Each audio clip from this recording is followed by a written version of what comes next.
What made you want to make music?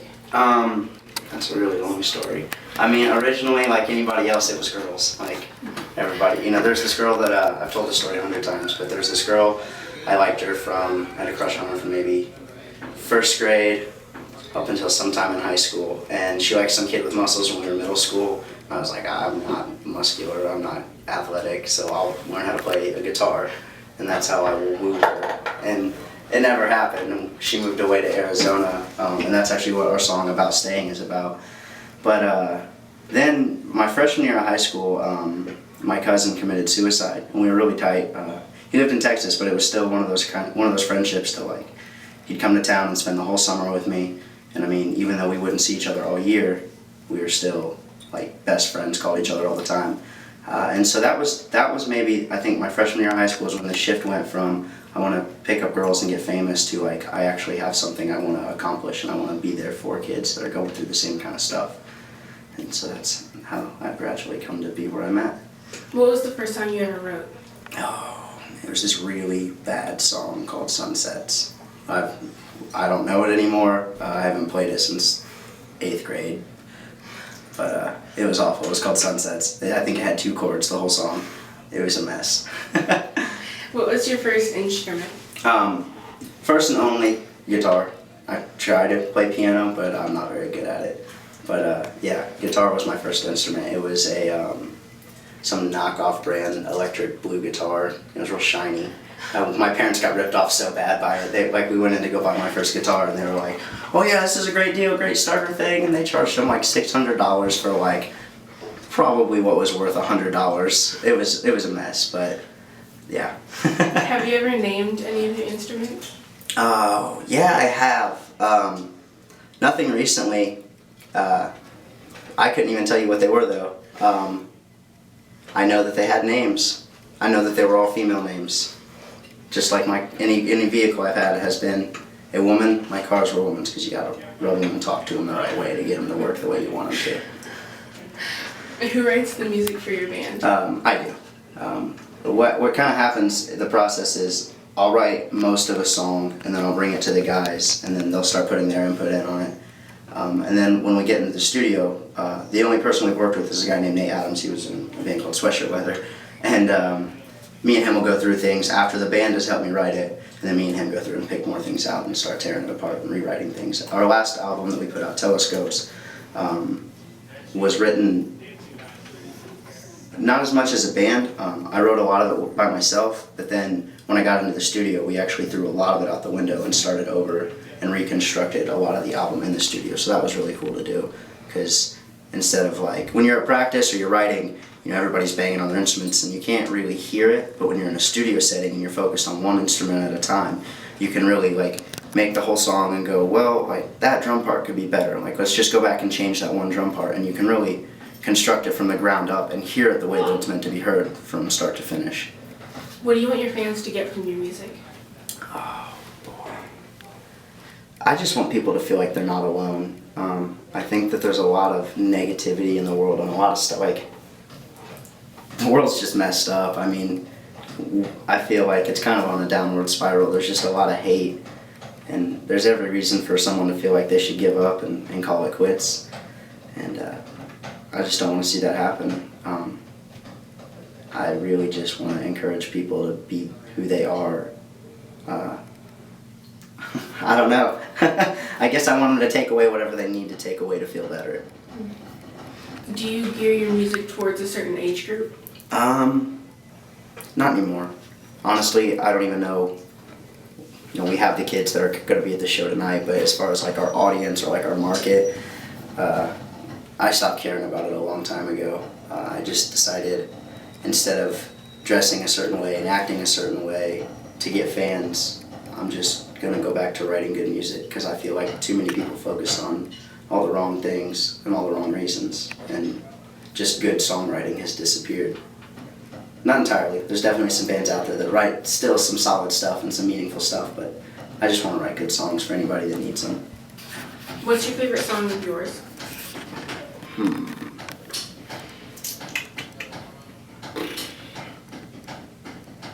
That is the hardest question I think anyone could ask me. That's like hey, what's your favorite child?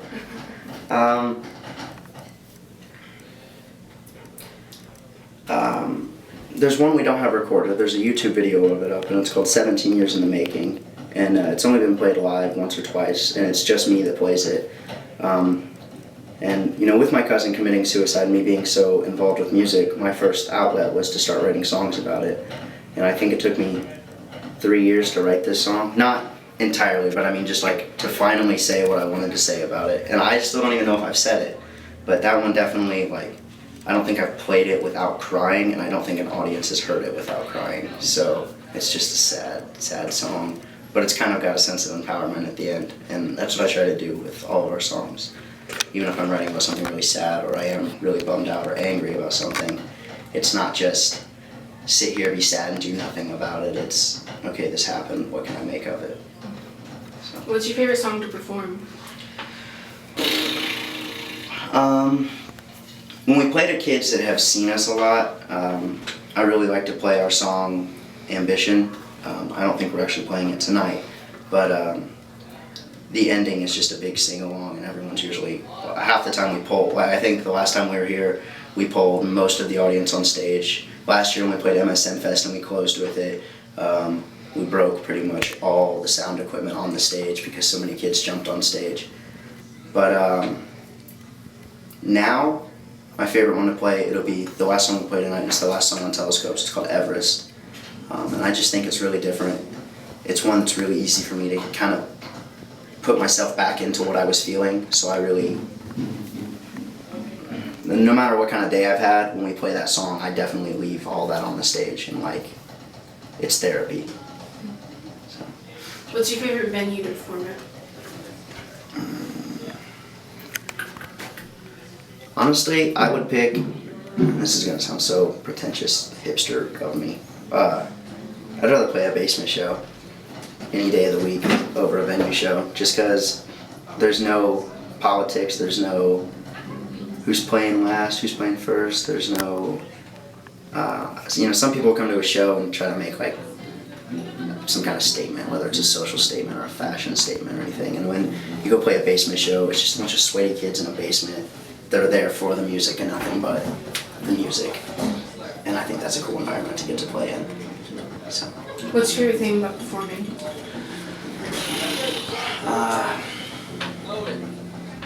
My favorite thing about performing would have to be when people sing back to us. When I can hear the audience over me, hands down, it blows my mind every time. Because you write all these songs, and like growing up, doing this since I was 14, which I guess isn't that long because I'm only 19, but still, like, even when my bands were awful, because we were kids and didn't know what we were doing, barely knew how to play our instruments, my friends still showed up, and they would just to hang out and to show support. And now, to play a show and some kid I don't know is screaming words back at me is like, how did that happen? Like, you actually want to listen to us? That blows my mind, that someone actually wants to listen to us.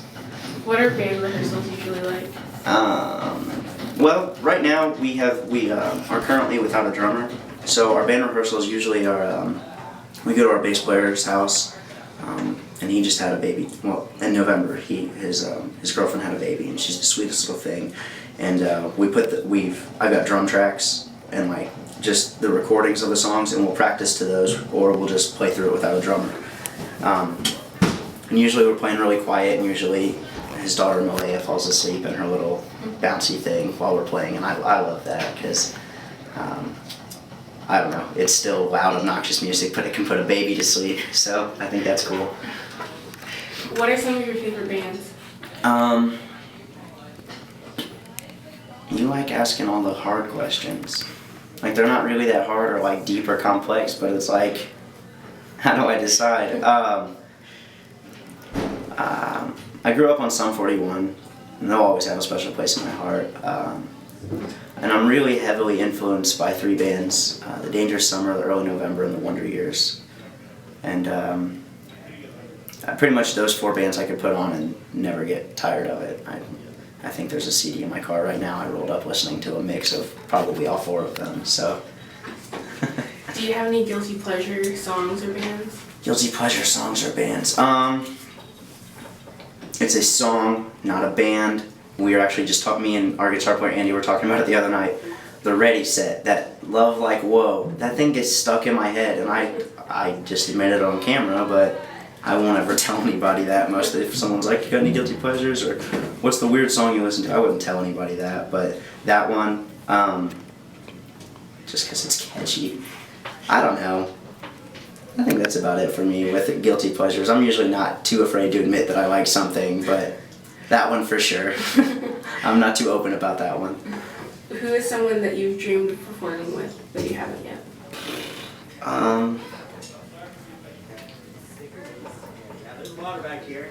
I mean, it would be phenomenal to open up for Blink-182. Like, everyone has heard of it, whether you're into this kind of music or not. And I mean, most kids, whether they play in a hardcore band, an indie rock band, a punk band, a pop rock band, like whatever it is, most of them listened to Blink-182 when they got their start, or they were like, oh, like, I could play this bass line, and that's how they got started. So I think that it would be really cool to open up for them.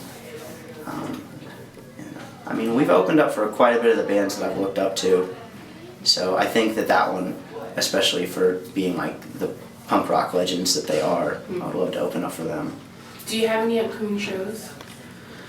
We have a lot. The one I'm really focused on right now is MSM Fest. That comes up the weekend of, it's the weekend of whatever August 23rd is. I think it's maybe the 23rd or the 24th and the 25th, I'm not sure.